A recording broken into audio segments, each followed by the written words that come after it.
ছাত্র জনতা ঐক্যবদ্ধ আন্দোলনের প্রেক্ষিতে তৎকালীন ফ্যাসিস্ট সরকার এই দেশ থেকে বিতাড়িত হন এবং গণতন্ত্র আবার পুনরুদ্ধার হয়।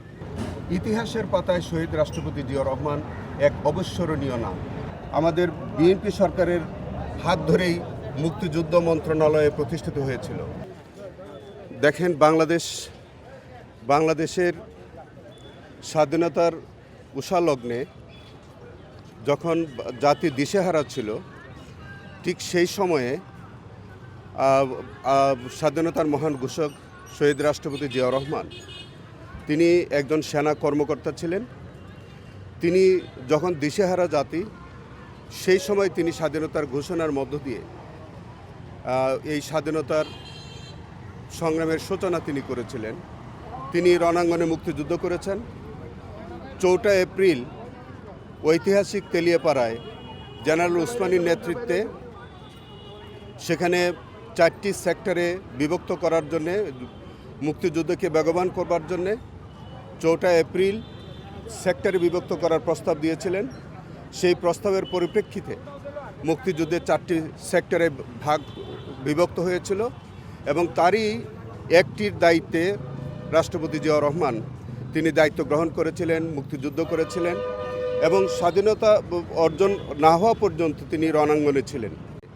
তিনি আবার এই দেশের শাসন ব্যবস্থায় ওনার হাতে নিতে হলো এবং তিনি আবার দেশটিকে পুনরুদ্ধার করবার জন্যে তিনি দায়িত্ব নেন এবং তিনি যতদিন শাসন ক্ষমতায় ছিলেন স্বনির্ভর বাংলাদেশ, সবুজ বিপ্লব, নানান কর্মসূচির মধ্য দিয়ে তিনি এই দেশটিকে আবার পুনরুদ্ধার করার একটি উদ্যোগ নিয়েছিলেন।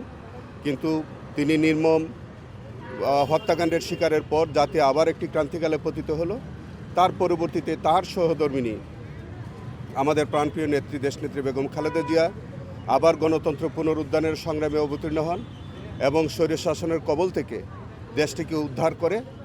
পরবর্তীকালে আবার যখন একটি ফ্যাসিস্ট সরকারের রোষানলে এই দেশটি পতিত হয়, তাদেরই সন্তান আজকের মাননীয় প্রধানমন্ত্রী জনাব তারেক রহমানের নেতৃত্বে তিনি প্রবাস জীবন থেকে তিনি এই দেশের গণতান্ত্রিক পুনরুদ্ধারের জন্য নেতৃত্ব প্রদান করেন এবং দীর্ঘ লড়াই এবং সংগ্রামের মধ্য দিয়ে অবশেষে আমাদের এই জাতীয়তাবাদী দল এর আন্দোলন সংগ্রামের মধ্যে আমাদের শহীদদের, যাদের বৈষম্যবিরোধী ছাত্র আন্দোলনের ছাত্র জনতা ঐক্যবদ্ধ আন্দোলনের প্রেক্ষিতে তৎকালীন ফ্যাসিস্ট সরকার এই দেশ থেকে বিতাড়িত হন এবং গণতন্ত্র আবার পুনরুদ্ধার হয়।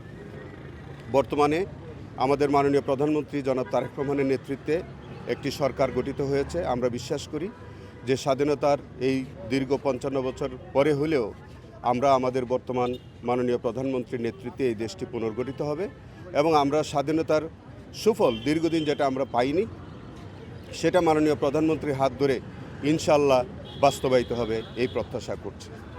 কিন্তু জাতি ঐক্যবদ্ধ থাকার কারণে, জাতির এই সেন্টিমেন্টে আঘাত পাওয়ার কারণে তৎকালীন ফ্যাসিস্ট সরকার তাদের সেই কুৎসিত যে ভাবনা বা চিন্তা ভাবনা ছিল সেটা তারা বাস্তবায়ন করতে সক্ষম হয়নি।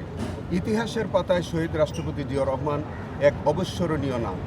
তিনি এই দেশের মহানায়ক এবং তার নেতৃত্বে তিনি স্বাধীনতার ঘোষণা দিয়েছেন। তিনি রণাঙ্গনে মুক্তিযুদ্ধ করেছেন। তিনি বাংলাদেশের নির্বাচিত প্রথম রাষ্ট্রপতি। তো তার অবদানকে এই দেশের মানুষ কোনোদিন তা ভুলে যাবার কোনো বিষয় নাই এবং তারই আদর্শে আজকে বাংলাদেশ জাতীয়তাবাদী দল 4 বার রাষ্ট্র ক্ষমতায় অধিষ্ঠিত হয়েছে। আজকেও তারই আদর্শের সৈনিকরা বাংলাদেশের সর্ববৃহৎ রাজনৈতিক দলে পরিণত হয়েছে এবং 2/3 মেজরিটি নিয়ে সর্বোচ্চ বেশি সংখ্যক আসন নিয়ে বাংলাদেশের ইতিহাসে এইবার তারই স্বনামধন্য সন্তান মাননীয় প্রধানমন্ত্রী জনাব তারেক রহমানের নেতৃত্বে সরকার গঠিত হয়েছে।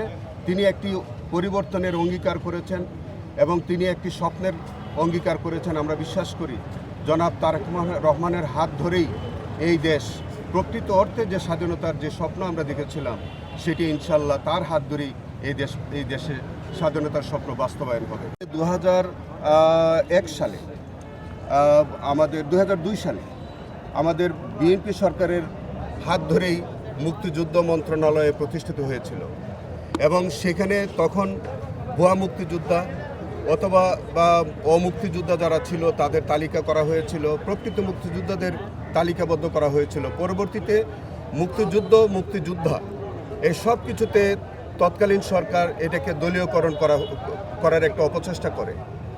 এবং আবার যেহেতু বাংলাদেশ জাতীয়তাবাদী রাষ্ট্র ক্ষমতায় এসছে, আমরা বিশ্বাস করি যে এই মুক্তিযোদ্ধা মন্ত্রণালয় প্রকৃত মুক্তিযুদ্ধের ইতিহাস তারা তুলে ধরবেন এবং আমাদের প্রকৃত মুক্তিযোদ্ধাদের তালিকাও তারা প্রণয়ন করবেন।